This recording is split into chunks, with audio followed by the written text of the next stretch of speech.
and they were talking about intermittent fasting.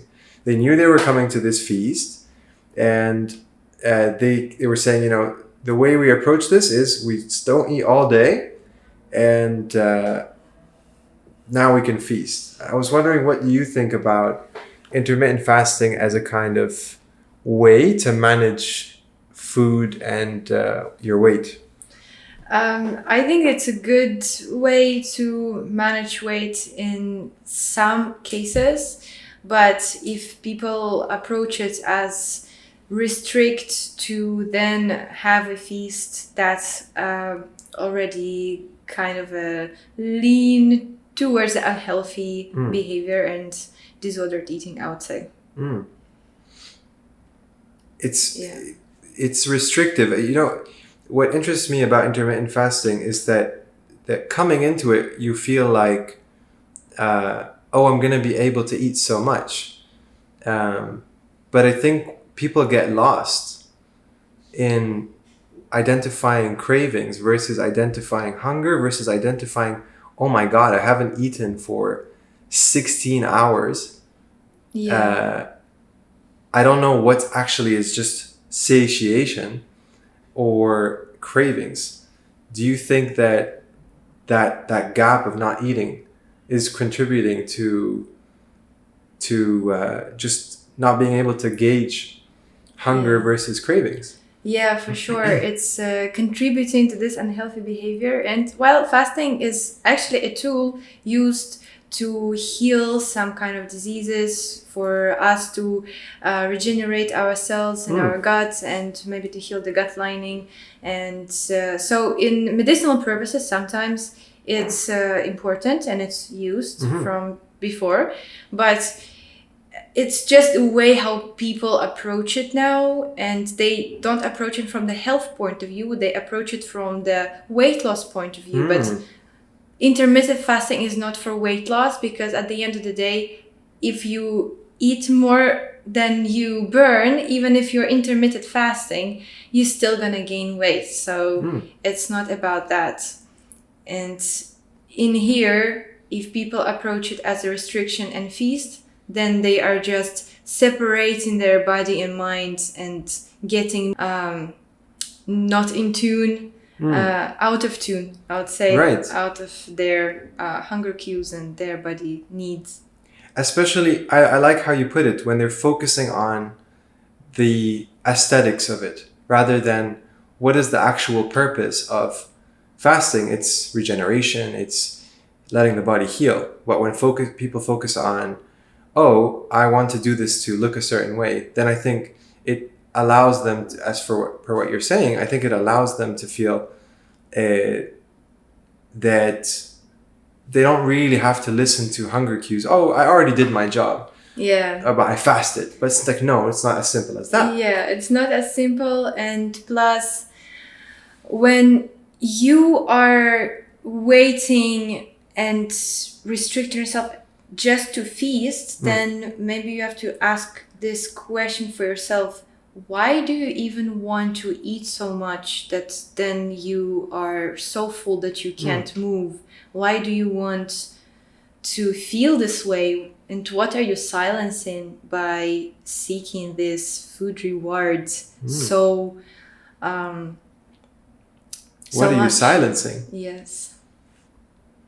You're silencing maybe a part of you that you're not really aware of. That's kind of taking control of you. Kat, thank you so much for being here today, for speaking with me.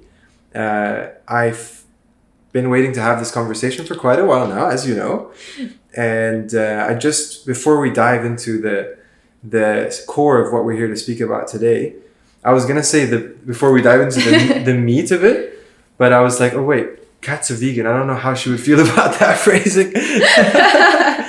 No, I feel completely fine about this. Okay. Same as about all the meats that other people eat except me. Except you. Okay, cool. Good to know. So before we dive into the meat of this conversation, I wanted to kind of just start off by asking you to tell us, our listeners, a little bit about yourself.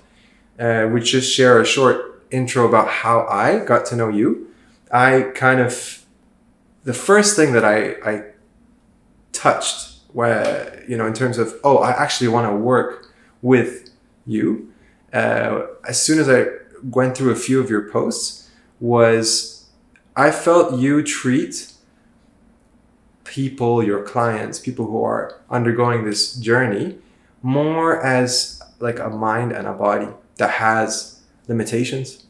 And all the previous nutritionists that I had worked with before, the meal plans, the different kinds of diets, they treated me as the recipient of their advice as a machine. Here's this, instruction manual. Apply the instruction manual, and you're gonna do great. That's it. It's so easy. Just eat less. And I think it just disconnected me from wanting to do it because it felt not realistic. So that's kind of my impression of you, and I just felt like sharing that. I would like to hear a little bit about you, Kat. Yeah. So first of all, I wanted to say that, this is the difference between a nutritionist, dietitian,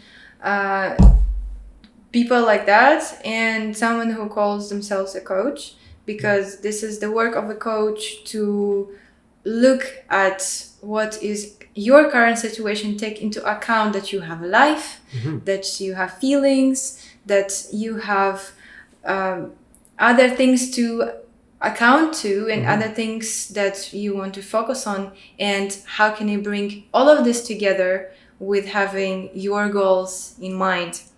So this is basically who I am, and this is what I do. It's my job to be a coach, to be a health coach, and to bring all the parts of the well-being of a person together, including the nutrition, including the exercise, including the mindset, sleep, stress, and even we touch on such questions as social well-being, existential well-being, environmental. So it's a complete, full person approach that I do with people. And what brought me to do this basically is my own story, and my own story was rooted in emotional eating as well. I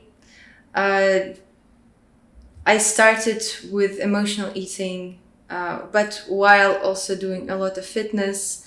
So my problem was that it was all in my head.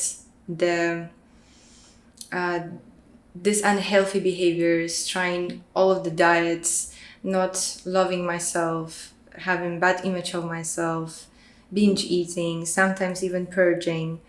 So I went through this myself, so I know the struggle. And when I figured it out for myself, I was like, I need to give it to the masses. I need to go to that direction and to share it with the world. So the main reason that I'm super interested in having this talk with you today is because in the last couple of episodes, I was kind of speaking a bit about my journey, basically with you, and the transformation. The key word of those talks was transformation. What made this, for me, a kind of seemingly, so far so good, permanent. And I felt it would be super cool and super interesting to hear from your perspective as a coach, as a certified nutritionist, what are, in your view, some key elements of transformation? Yeah. So the key elements of lasting transformation, important, is that first it's a habit building process. It's not a start and an end. It's a continuous journey that you're gonna take on throughout all your life. And that leads me to the second point, which is the journey is important, and become the journey. You have to become the journey, and you have to enjoy the right. While setting goals are important at the beginning to have a vision for yourself, but then it's important to also fall in love with the path and with how are you getting to your goal. Because to fall in love with the path. Yes. Rather than just think that you're going to be happy somewhere then when you achieve the goal and deprive yourself from the happiness in a here and now moment. Because without the happiness in a here and now, you won't be motivated and you will just hate it.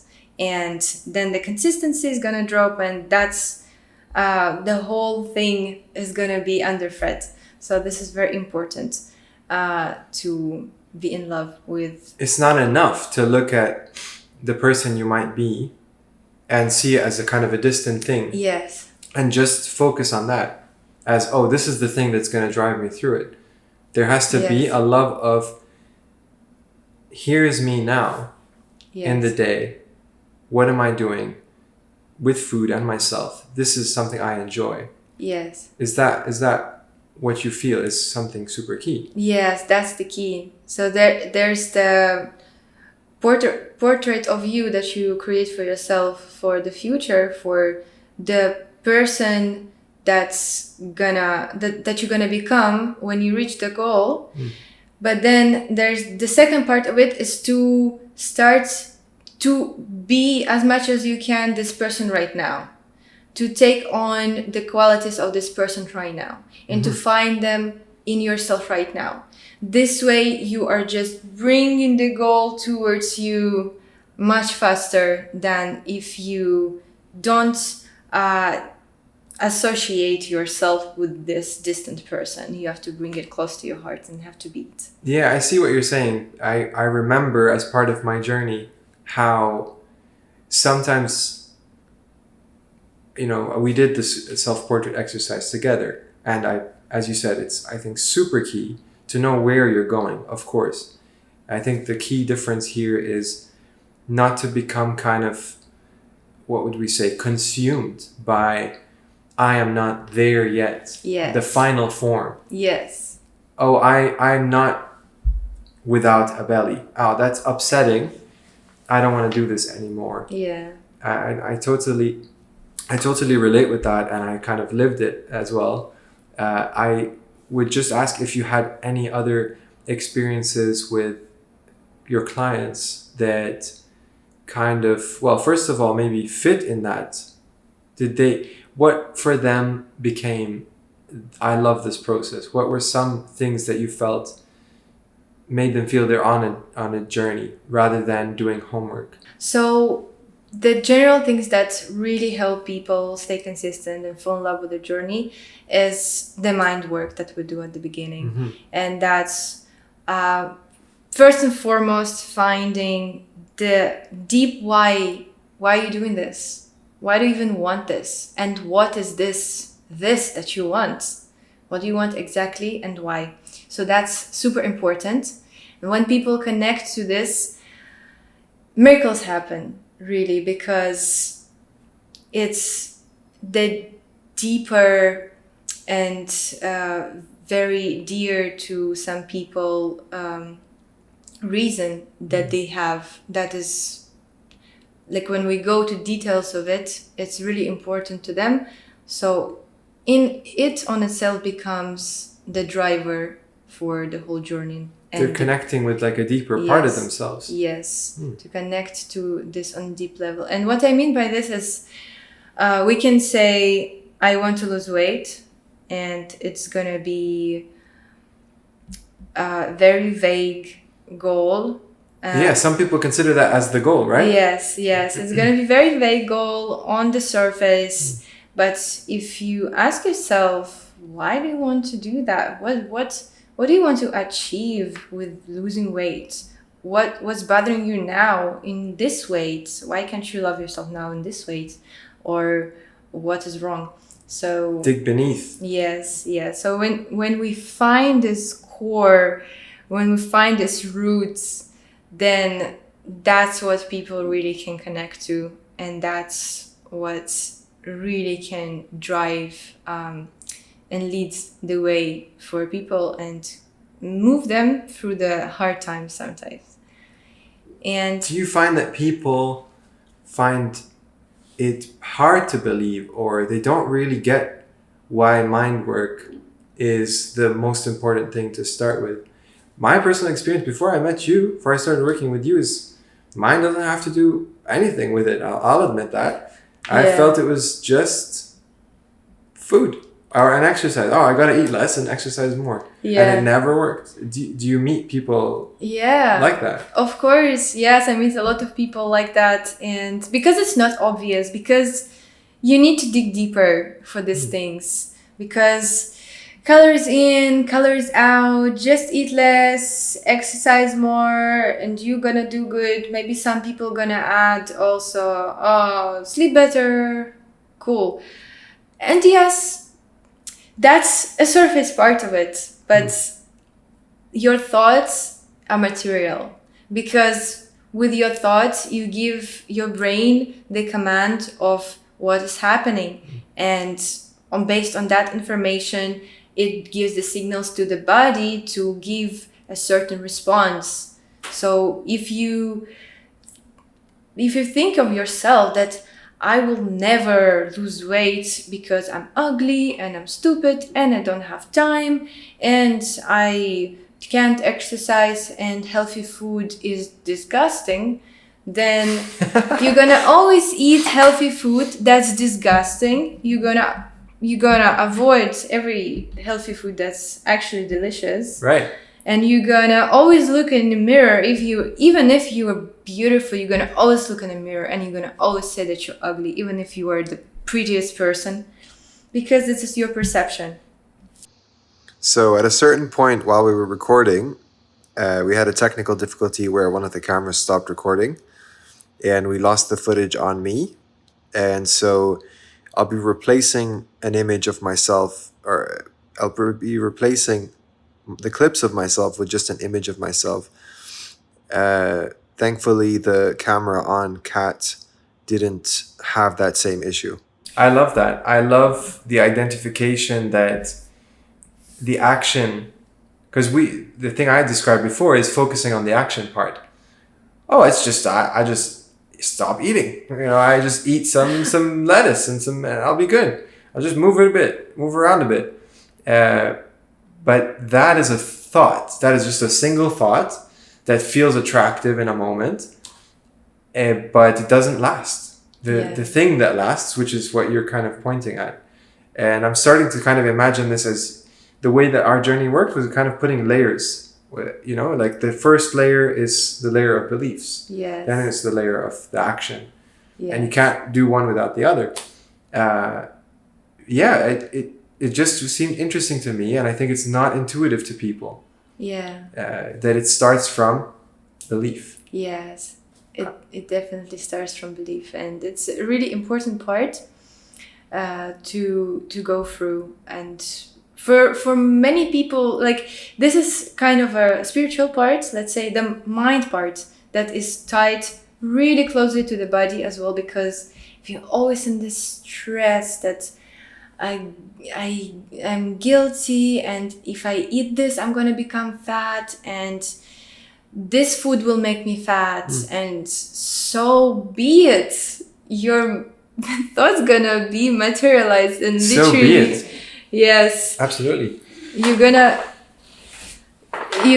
transform your reality in a way that, oh, this food really gonna make you fat. Wow. I think I would be curious to hear, what are some clients or examples, not necessarily identifying any specific person, but of, what are some failures? What are some times that this key idea of transformation didn't land with somebody that you were speaking with? Yeah. Why? Basically, why would people not latch on to this? What is stopping them? One also important part about transformation that I didn't mention yet, and that's where a lot of people fail, is you gotta drop your own ego to be able to transform. You gotta be realistic with yourself and admit your flaws, admit where do you have these limiting beliefs, where do you need the improvement, and admit that maybe if maybe the transformation for you will look much more different than you expected.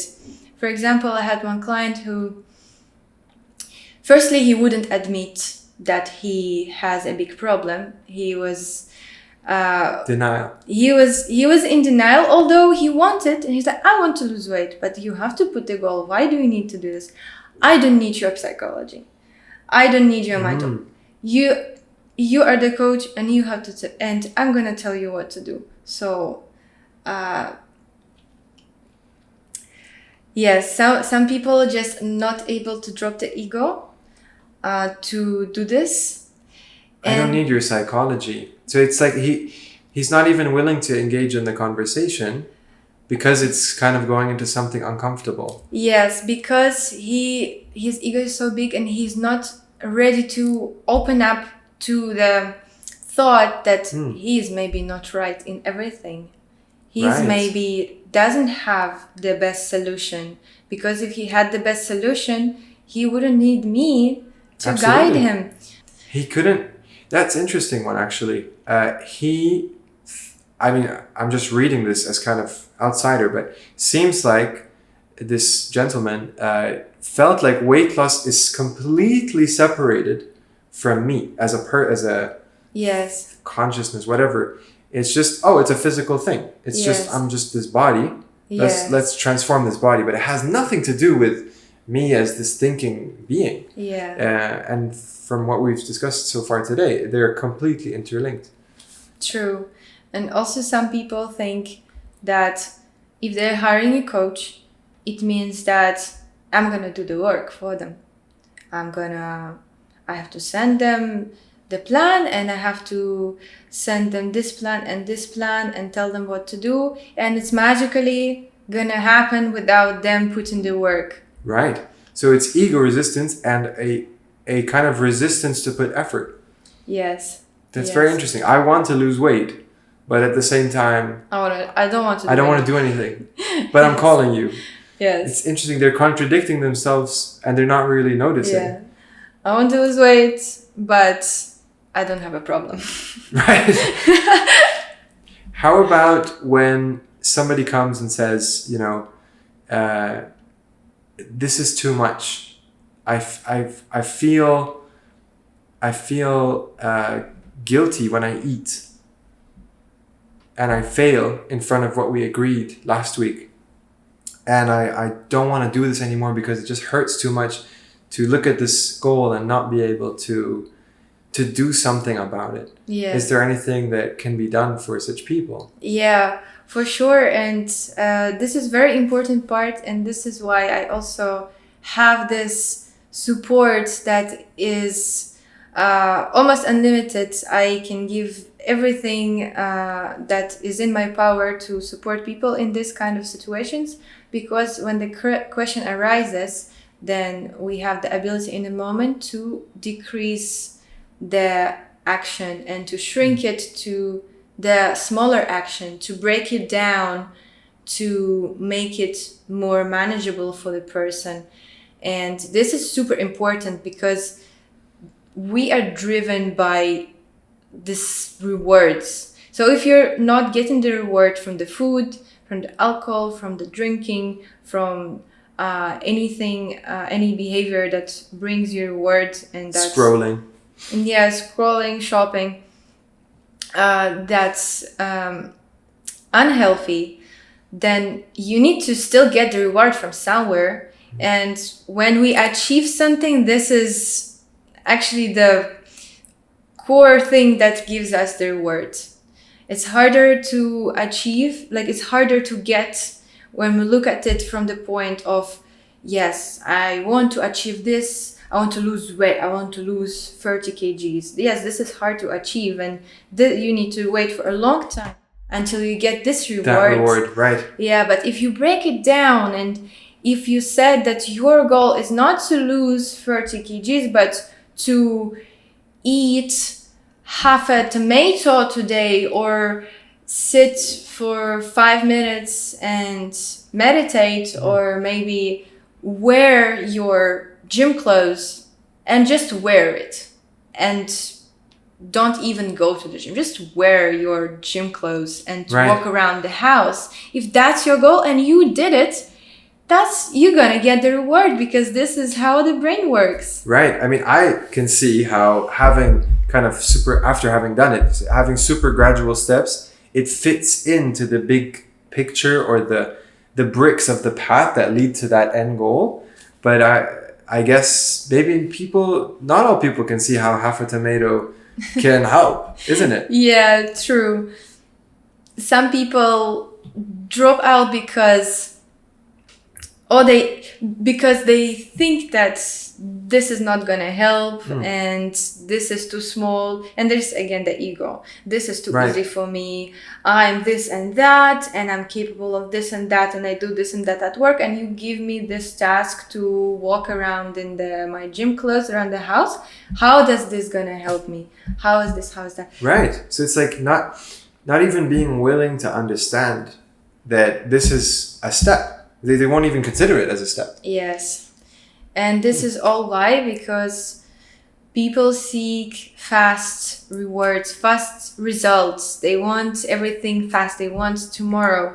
And the problem here is that the industry supplies for this demand. And that's why you always see this course to lose 5 kg in 5 days, water fast, juice cleanse. Absolutely. Yes, you're gonna lose this. The slimming teas. Yeah, slimming teas and pills and surgeries and whatnot. So wow, if I was a client coming in and there was all this stuff around me and someone is telling me eat half a tomato, and this stuff sounds better, I feel I'd be confused, basically. I'd be, what I wouldn't say I'm confused. I'd say, hey, Kat, this half tomato thing doesn't sound good. Yeah. If I take some slimming tea, I'm going to wake up tomorrow and be slimmer, supposedly. And be just more broke because you spent money on it and it didn't really work on something that just makes you go to the bathroom but doesn't really affect your lifestyle. Because if you ate pizza and then you drank the slimming tea, it's not gonna give you any effect. I'm sorry.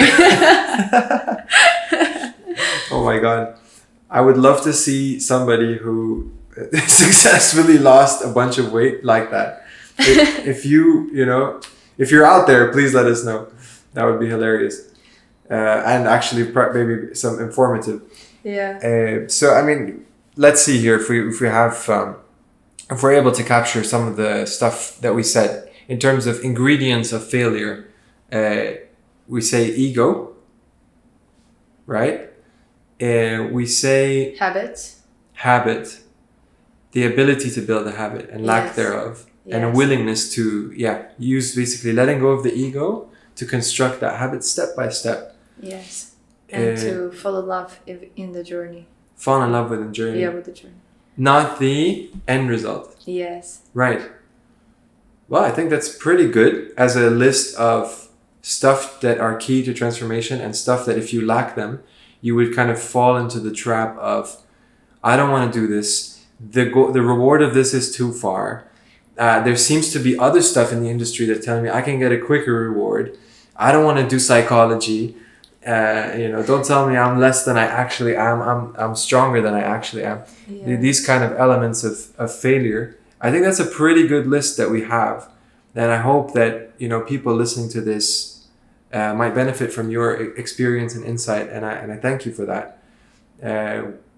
For next up, I'd like to move on to just kind of hearing a little bit about maybe a couple of impactful people that you felt maybe contributed to you going down this path.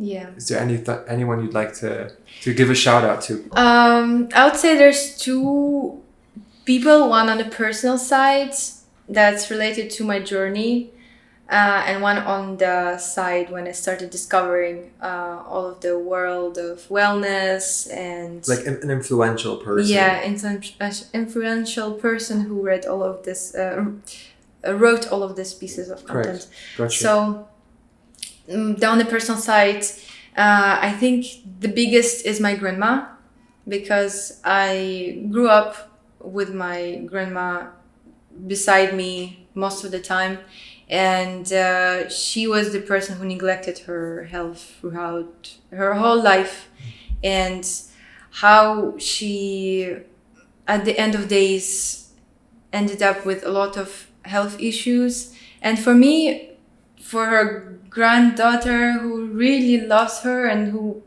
like, it's painful to see her suffering. Definitely. And that's the first part of it that's really stuck in my heart. And her words also stuck always, that she was always telling me that you have to care about your health while you're still young. Absolutely. Wow, that is a difficult thing to experience as a granddaughter, especially as someone young, seeing an adult who's, when we're young, we see adults as kind of superhumans. At least that's how I saw my parents, for example. But then when we start to grow up, which is I think what was happening to you, you start to see, oh, they don't necessarily know everything and how to solve everything. And yeah, I can see how witnessing that can create this profound thing of, I want to avoid that. Yeah. I want to help people avoid that. Yeah, and because there's no more painful pain than the regret of not doing something when you were young at the time when you had the chance to. This is the most painful thing, to realize that this time will never come back again. Right. And some things are lost forever. Gotta appreciate. Yes. This is not, absolutely. Yes, and eternal. That your life quality of your living and your movement and everything could be so much better if you just followed through with a little habits while you are young. That is, I like that you emphasize the word little habits. That is one of the craziest things that struck me through our journey together.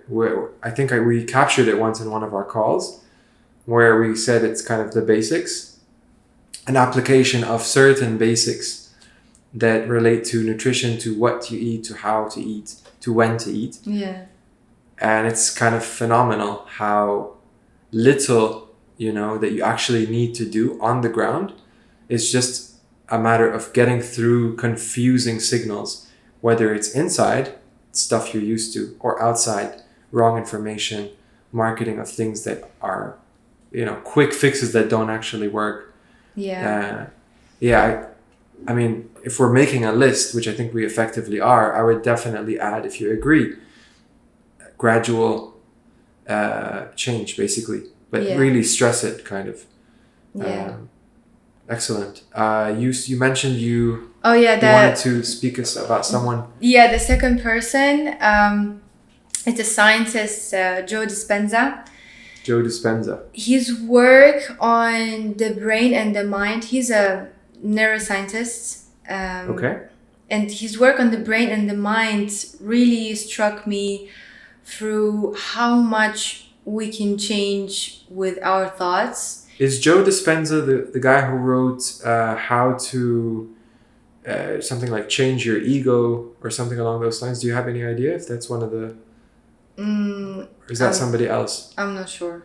Oh, that's fine. I just remember somebody along these lines who has a name Dispenza that has to do with brain and changing your ego. Yeah, maybe it's that. Maybe I'll put it somewhere down in the caption or something. Do you know any books for Mr. Dispenza? Or any materials that kind of you connected with?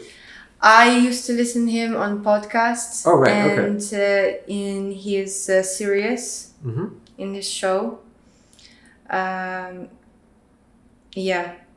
So he has a podcast where he speaks He about... has a podcast and he has a show where he speaks about the change and the mindset in the ability to change. How it's so important above anything else for you to be able to change for good. And we're not talking about the diet 5 kilos in 5 days. Of course. Yes. Yeah, I mean, I don't know about you, but growing up, where I'm from, Lebanon, but also just kind of being exposed to Western culture, TV series, etc., I just heard a lot of people saying, like, after a certain age, you can't change. Have you ever heard something like that? Is that also part of your stuff you've encountered? He's like that. He won't change. He's too old. It is true that there's something called neuroplasticity in our brain, and we have the most ability to change while we are still kids, because we have this neuroplasticity high. Our neuron networks are still forming and still being flexible to break or to come together to make a new wire, like connection, to make the new connection. And as we age, we lose this ability. But so neuroplasticity over time decreases a lot. So the older we are, the more it decreases. But from his work, I learned that it's after 25 when it's already settled.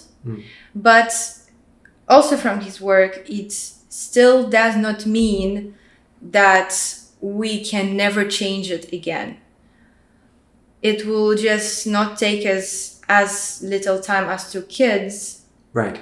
We got to put more work to it, but we do. We have the ability to change it. We have the ability to bring the mindfulness and to do the work to change it. Absolutely. And this is very important. I love how you brought in an analysis from a biological perspective. I think it aligns with just what I know as being not a biologist or neurologist, which perhaps is something as well, that there's an alignment that I think from just me, people, when they don't have a process, they will try something. Like I tried so many diets and fad diets and things to lose weight, was considering surgery, etc. But they don't have a process. They're trying it, so they, of course, will fail very soon into it, and they'll be like, I can't change. I will stay the same. And it's like, it's impossible. It's impossible that we're on this earth, as human beings, as everything we see about stories of transformation and rags to riches kind of stories, it's all about change. It's impossible that you can't. It's about how, and it's about why. Yes, exactly. Which I think you raised really well from the neuroscience perspective. Okay, we've talked about a couple of people that impacted you. Is there any book that you kind of read through, that you felt you might want to share? Yeah, so I think one of the first books that came into my hands, and that I think it's a really good read, and it's a very easy read and easy to understand. It's called Atomic Habits. And do you remember who that's by again? I can't recall. It's by... Well, we'll get the name. Yeah. No worries. Yeah, we'll get the name.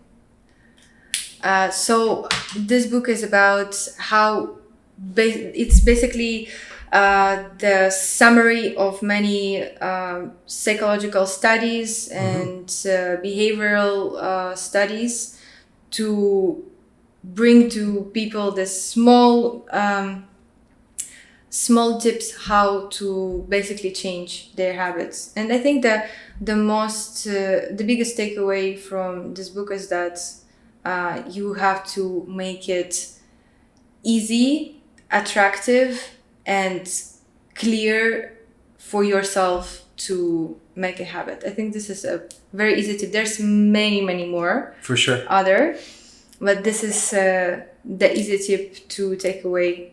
Yeah, this ties back with why I got kind of drawn towards your approach, where there's a mind, there's a body that we're living in that has a certain reason for doing what it does, that we inherited from the past, from beliefs, from people. And it's not a machine. We can't just upload a new program and apply it. Yeah. And I like that, many times through different windows, through this conversation with you, through your clients, through speaking about Joe Dispenza, there's this real emphasis on there's just an incredible value to small gradual steps in a very clear direction. So thank you for sharing this book, Atomic Habits, Joe Dispenza and his podcast. And I would want to end this lovely conversation with you by asking you just to tell people where they can find you if they want to look for your content, for where you speak about these things. Yeah, so the easiest place I think is going to be my Instagram is healthbycat_. And we'll drop that in the caption. Drop that, yes. I also have a website if somebody wants to fill in the inquiry form to get a free initial consultation. And that's on my website, healthbycat.com. Excellent. We'll also link that in the caption or mention that in the caption. Thank you so much for taking the time to speak with me today about transformation. I really enjoyed this conversation. I feel you've brought a lot of insight to the table. Thank you so much for having me.